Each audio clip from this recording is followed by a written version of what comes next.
রাত হয়ে গিয়েছে। আপনারা নিশ্চয়ই এর মধ্যে খবর দেখেছেন বা খবর পেয়েছেন সেই ময়মনসিংহে গিয়েছি। ময়মনসিংহ থেকে গাজীপুর মিটিং শেষ করে আপনাদের এখানে আসলাম। আপনাদের এখানে আসার কথা ছিল সেই সন্ধ্যা সময়, কিন্তু আস্তে আস্তে রাত বেজে গেছে 1টা। সারাটা পথ পুরা সেই ময়মনসিংহ পর্যন্ত, আবার ময়মনসিংহ থেকে এই পর্যন্ত পুরাটা পথ হাজার হাজার মানুষ দাঁড়িয়ে। এই মানুষগুলোর সাথে অন্তত মিনিমাম একটু হাত শুভেচ্ছা বিনিময় করে আসতে আসতে এত দেরি হয়ে গেল। এই জন্য আমি আপনাদের কাছে ক্ষমা প্রার্থী। প্রিয় ভাই বোনেরা, আমাদের এই মঞ্চের পাশে একটি ছোট মঞ্চ আছে। এই মঞ্চে গুম এবং খুন পরিবারের সহকর্মী সহ এলাকার ছেলেরা গুম খুনের শিকার হয়েছে সেই পরিবার সহ এলাকার ছেলেরা গুম খুনের শিকার হয়েছে সেই পরিবারের সদস্যরা এখানে আছেন। কিন্তু এই মানুষগুলোর কেন আজকে স্বজন হারা? এই মানুষগুলোর স্বজন হারা এর সাক্ষী আপনারা আছেন। আপনি এই এলাকার এখানে উপস্থিত প্রত্যেকটি মানুষ সাক্ষী যে কেন তারা জানেন। আপনারা বিগত 16-17 বছর ধরে বাংলাদেশের মানুষের রাজনৈতিক অধিকার, কথা বলার অধিকার, তাদের স্বাধীনতা, সব রকমের অধিকারকে কেড়ে নেওয়া হয়েছিল এবং সেই অধিকারের পক্ষে কথা বলতে গিয়েই এই মানুষগুলো তাদের স্বজনদেরকে হারিয়েছে। প্রিয় ভাই বোনেরা, 2024 সালে ঘটেছিল এই উত্তরার মানুষ সেটিকে সফল করেছিল অনেকাংশে। এই যে 5ই আগস্টের ছাত্র জনতার আন্দোলন, এখানে এই উত্তরার অধিবাসীদের বিশাল একটি অবদান রয়েছে। ইনশাআল্লাহ সেই অবদানের কথা আগামী দিনের ইতিহাসে সোনার অক্ষরে লেখা থাকবে। প্রিয় ভাই বোনেরা, 5ই আগস্ট দেশে একটি পরিবর্তন এসেছে। বহু ত্যাগ, বহু রক্তের বিনিময়, বহু জানের বিনিময়, কোরবানির বিনিময় এই পরিবর্তন এসেছে। কাজে আমাদেরকে এই পরিবর্তনের ধারাকে আমাদের ধরে রাখতে হবে। এই পরিবর্তনের ধারা কি? এই পরিবর্তনের ধারা হচ্ছে দেশে গণতন্ত্রকে প্রতিষ্ঠিত করতে হবে। এই পরিবর্তনের ধারা হচ্ছে দেশে মানুষের রাজনৈতিক অধিকারকে প্রতিষ্ঠিত করতে হবে। এই পরিবর্তনের ধারা হচ্ছে দেশে মানুষের কথা বলার অধিকারকে রক্ষা করতে হবে। এই পরিবর্তনের ধারা হচ্ছে দেশে মানুষের ভোটের অধিকারকে শক্ত ভিত্তির উপর স্থাপন করতে হবে, যাতে করে আগামী দিন আর কোনো স্বৈরাচার এসে এই দেশের মানুষের রাজনৈতিক অধিকার সহ অন্য সকল নাগরিক অধিকার কেড়ে নিতে না পারে। এবং এই দায়িত্ব উত্তরার মানুষ সহ সারা বাংলাদেশের গণতন্ত্রকে মানুষ যদি সজাগ থাকে, তাহলে আমাদের কাছ থেকে এই অধিকার কেউ কেড়ে নিতে পারবে না।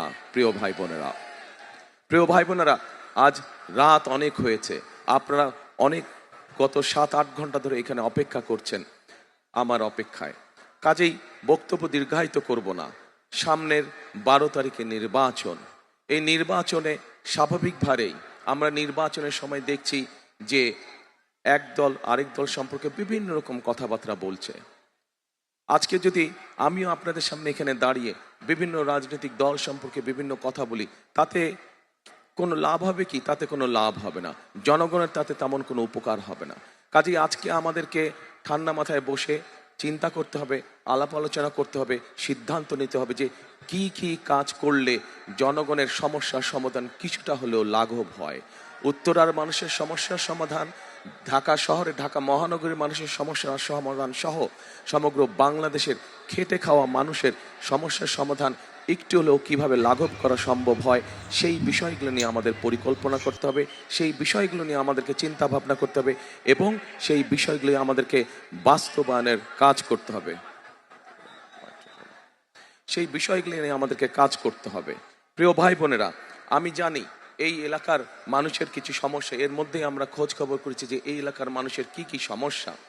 এলাকার মানুষের একটি প্রধান সমস্যা হচ্ছে আপনারা প্রতি মাসে বিল দেন, কিন্তু গ্যাস ঠিকভাবে আপনারা পান না, তাতে বিভিন্ন রকমের সমস্যার সমাধান হয়।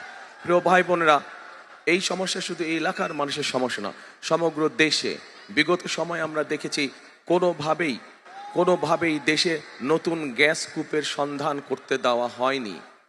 কোনোভাবেই গ্যাস কূপের সন্ধান করতে দেওয়া হয়নি। আমাদেরকে এই সমস্যার সমাধান করতে হবে, যেমন আপনাদেরকে এই সমস্যার হাত থেকে রক্ষা করতে হবে। একইভাবে এই সমস্যার সমাধানের মাধ্যমে আমাদেরকে নতুন মিল, ফ্যাক্টরি, কলকারখানা তৈরি করতে হবে, যাতে করে আমরা দেশের মানুষের কর্মসংস্থানের ব্যবস্থা করতে পারি। প্রিয় ভাই বোনেরা, এখানে মানুষের অনেক দিনের একটি দাবি, বিশেষ করে মধ্যবিত্ত নিম্নবিত্ত মানুষ, তাদের জন্য একটি হাসপাতালের প্রয়োজন। এই এলাকার তাদের চিকিৎসা সুবিধার জন্য একটি হাসপাতালের প্রয়োজন। এইটি একটি, তাই তো, হ্যাঁ, একটি সরকারি হাসপাতালের প্রয়োজন।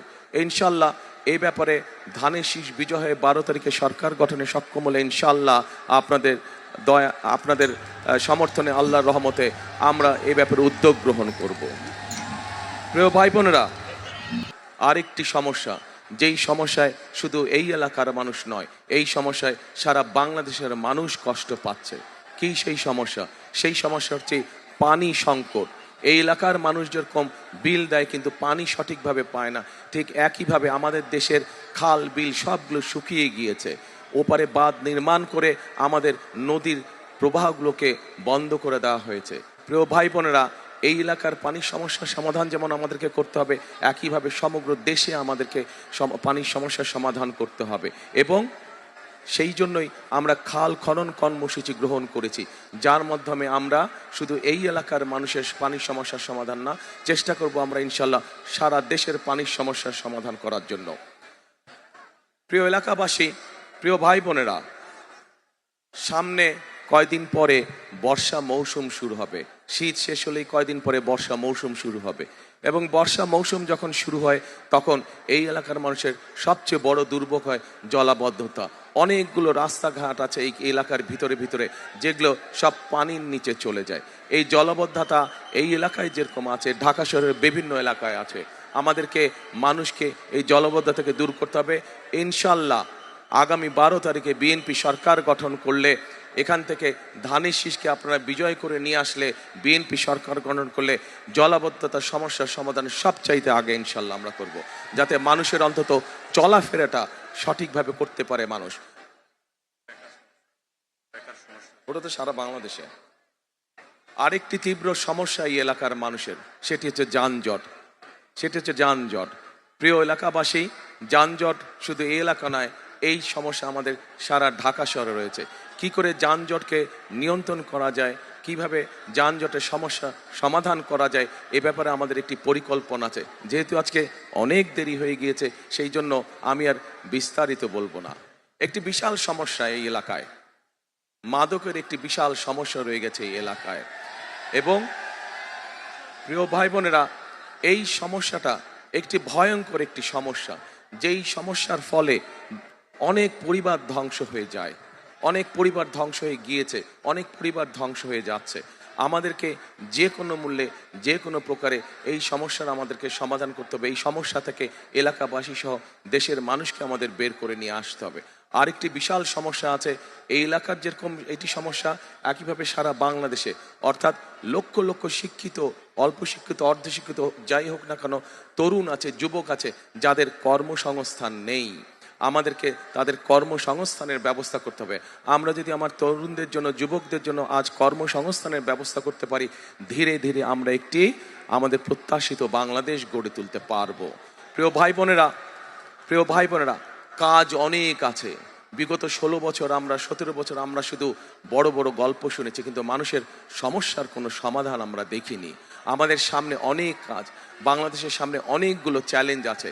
আমরা যদি সকলে ঐক্যবদ্ধ থাকি, আমরা যদি আমাদের গণতন্ত্রকে সুসংহত করতে পারি, তাহলে আমরা ধীরে ধীরে বাংলাদেশের এই সমস্যাগুলোকে কাটিয়ে উঠতে পারবো। কিন্তু সেখানে আপনাদেরকে, জনগণকে, যেভাবে উত্তরার মানুষ জুলাই আন্দোলনকে সফল করেছিলেন, ঠিক এই একইভাবে যদি এই বাংলাদেশের মানুষ, গণতন্ত্রকে মানুষ, উত্তরার মানুষ, যদি আপনারা সকলে ঐক্যবদ্ধ থাকেন, একত্রিত থাকেন, গণতন্ত্রের পক্ষে থাকেন, ইনশাল্লাহ আমরা ধীরে ধীরে বাংলাদেশকে এই সকল সমস্যা থেকে বের করে নিয়ে আসতে সক্ষম হব।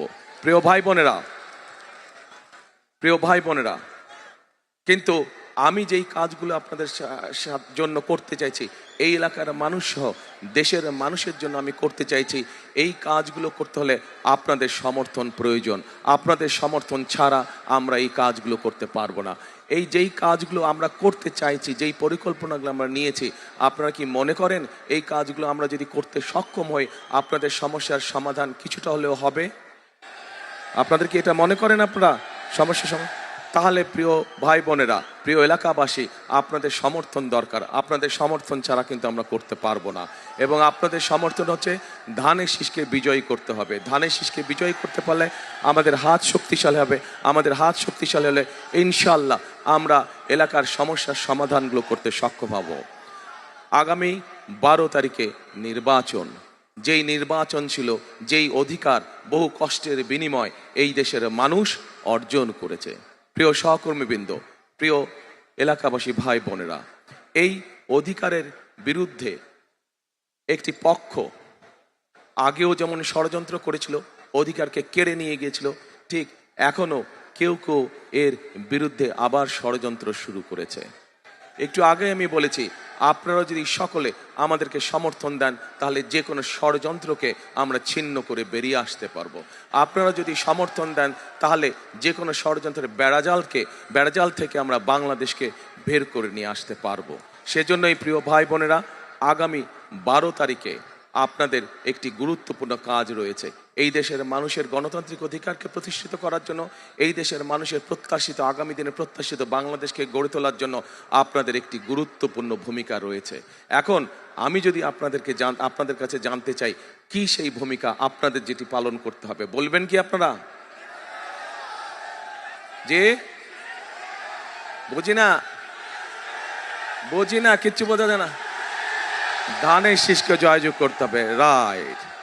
তাহলে আসুন, এই যে আজকে আপনারা এত রাত এত কষ্ট করে এখানে দাঁড়িয়ে আছেন, এই শক্তিকে, এই যে এই ধৈর্যকে আমরা ভোটে পরিণত করি। ধানের শীষের পক্ষে ভোটে আমরা পরিণত করি। এই যে আপনারা এত কষ্ট করে, এত দৃঢ় চিত্তে যে আপনারা সেই সন্ধ্যা থেকে এখানে অপেক্ষা করছেন, আসুন এই দৃঢ় চেতনাকে আমরা আমাদের ভোটের শক্তিতে রূপান্তরিত করে, সেটাই হোক আজকে আমাদের এই জনসভার শপথ, সেটাই হোক আমাদের এই জনসভার প্রতিজ্ঞা। প্রিয় ভাই বোনেরা, আমি প্রত্যেকটি জনসভায় একটি কথা বলি, যে কোনো জিনিস ভালো কিছু অর্জন করতে হলে পরিশ্রম করতে হয়। পরিশ্রম করলেই যে কোনো জিনিস ভালো কিছু অর্জন করা সম্ভব হয়। সেজন্য আমি একটি কথা সব জায়গায় বলি, যে কথাটা আমি নিজে বিশ্বাস করি। কি কথাটি আপনারা শুনেছেন, তারপরেও আপনাদের সামনে আমি বলতে চাই। কথাটি হলো, করব কাজ, গড়ব দেশ, সবার আগে বাংলাদেশ। করব কাজ, সবার আগে ইনশাআল্লাহ। আবার দেখা হবে, আরেকদিন ইনশাআল্লাহ আসবো। 12 তারিখের পরে ইনশাআল্লাহ আমরা আবার মিলিত হব, হাসি মুখে মিলিত হব ইনশাআল্লাহ। তখন আরো অনেক লম্বা সময় বক্তব্য রাখবো। সকলে ইনশাআল্লাহ ভালো থাকবেন। বিজয়ের বেশে আবার দেখা হবে আমাদের। আল্লাহ হাফেজ। বাংলাদেশ জিন্দাবাদ, বাংলাদেশ জাতীয়তাবাদী জিন্দাবাদ। আর এই যে জাহাঙ্গীরের হাতে ধানের শীষ দিয়ে গেলাম, আপনাদের এলাকার সন্তান, ওকে আপনারা দেখে রাখবেন। ও ইনশাআল্লাহ আপনাদের বিপদ আপদ সবকিছুতে আপনাদের পাশে থাকবে। আল্লাহ হাফেজ।